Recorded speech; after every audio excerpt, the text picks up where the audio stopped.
नमस्कार। स्वागत है आप सभी का हमारे चैनल में। हम सुन रहे हैं डॉक्टर अशोक शर्मा जी द्वारा लिखित सीता के जाने के बाद राम, भाग 5। वो आए तो। राम ने कहा, सीते? हाँ। रावण की कैद से वापसी के बाद जब पहली बार तुम्हारे चरित्र पर प्रश्न चिन्ह लगा था, उस समय यदि अपने हृदय की आवाज़ सुनकर मैंने थोड़ी सी भी कठोरता का प्रदर्शन किया होता तो दूसरी बार इस पर चर्चा करने का किसी का साहस ही नहीं होता। इस बात पर सीता भी गंभीर हो गई। पल भर में ही बहुत से दृश्य उनकी आंखों के सामने गुजर गए। सीता ने कहा, संभवतः नहीं सीते, निश्चित मेरे क्रोध का सामना करने का साहस धरती पर किसी में नहीं है। हाँ, फिर तुम्हें वाल्मीकि आश्रम नहीं जाना पड़ता, लवर कुश को अपना बचपन बिना पिता के नहीं बिताना पड़ता। और कहकर राम रुक गए। और अश्वमेध यज्ञ में जो हुआ वह भी नहीं होता, और मैं इतना अकेला भी नहीं होता। आप अकेले नहीं हैं, मैं कहीं भी रहूं आपके साथ ही हूं, और आपको किसी भी पश्चाताप की आवश्यकता नहीं है। यज्ञ स्थल पर जो कुछ भी हो रहा था उससे आप कितना अधिक व्यथित थे ये बहुत स्पष्ट था। और जब मैं वहां स्थान छोड़ रही थी तब मैंने आपके नेत्रों में छलकती वेदना देखी थी।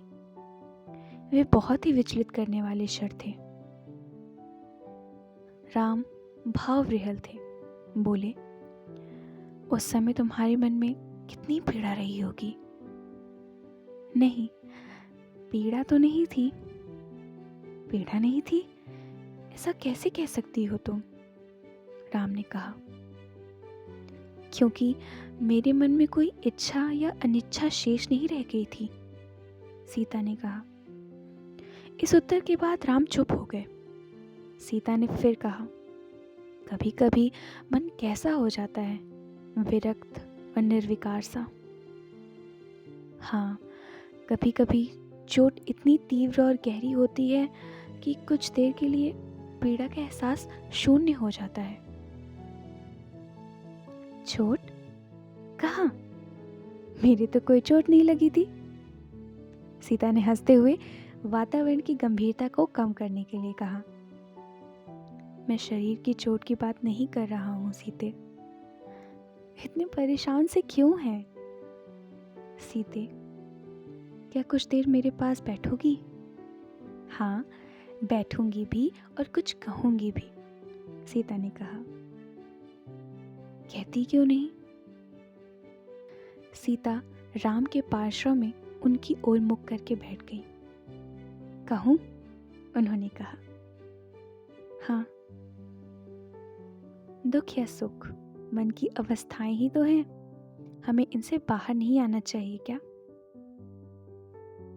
तुम ठीक कहती हो सीते, और मैं देख रहा हूं कि मैं आजकल कितना अधिक मन के वश में हो रहा हूं। और ये मैं करता हूं का भाव यही तो आपसे कहलवा रहा है कि मैंने यह किया और यह नहीं किया। हाँ, और यह क्रोध क्यों? एक निर्दोष शांति जो हमारे भीतर ही है, वह क्यों नहीं?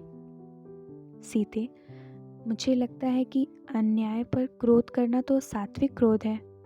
यदि हम अन्याय पर भी क्रोध नहीं करेंगे तो अन्यायी का मनोबल और बढ़ जाएगा। आप ठीक कहते हैं, अन्याय पर क्रोध स्वाभाविक भी है और उचित भी, किंतु आवश्यक भी है क्या? अन्याय का शमन तो आवश्यक है ना। क्रोध इसको दिशा देता है। क्रोध गलत दिशा दे इसकी संभावना बहुत अधिक होती है। फिर आपने जो कुछ भी किया वह समय के अनुसार सर्वथा उचित था, फिर यह पछतावे का स्वर क्यों? राम इन बातों पर कुछ भी नहीं बोले, बस सीता की ओर ऐसे देखा जैसे कोई शिष्य अपने गुरु की ओर देखता है। दृष्टि मिली तो सीता ने फिर कहा, इस मनस्थिति से निकलिए। हम ना तो नष्ट हो सकते हैं न मृत्यु को ही प्राप्त हो सकते हैं। हम या तो कुछ नहीं है या सब कुछ है। उन्होंने फिर कहा, हम और ईश्वर दो हैं क्या? राम चुपचाप सुन रहे थे। सीता ने बात समाप्त की, फिर बोली, कुछ बोलते क्यों नहीं? तुम ठीक ही तो कह रही हो, राम ने कहा। फिर थोड़ा रुककर बोले, मैं कुछ देर के लिए भटक गया था। मेरे जाने के दुख से बाहर आइए, मैं गई नहीं हूँ। राम ने सीता की ओर देखा तो फिर बोली, सच? मैं तो हर पल आपके साथ ही हूँ। फिर हंसकर बोली, आपने कई बार कहा है कि आप मेरे रुष्ट होने से डरते हैं। हाँ, डरता तो हूँ, कहकर राम मुस्कुराए। तो यदि हंसेंगे नहीं, यूं ही गंभीर बैठे रहेंगे तो मैं आपसे रुष्ट हो जाऊंगी। नहीं नहीं, ऐसा मत करना, कहकर राम हंस पड़े। हाँ, तो अब मैं जाऊं? सीता ने कहा। तभी एक पक्षी पंख फड़फड़ाता और शोर मचाता ऐसे गुजरा जैसे किसी ने डरा कर उसे उड़ा दिया हो। राम के नेत्र खुल गए। वृक्षों और भूमि पर पड़े कुछ फूलों के सिवा कहीं कुछ नहीं था। ओह, कहते हुए वे ऐसे उठ खड़े हुए जैसे नींद से जागे हो, किंतु मन बहुत शांत और हल्का था। स्वप्न में आया कोई, जागा हुआ, हंसता हुआ भी और जागने के लिए कहता हुआ भी।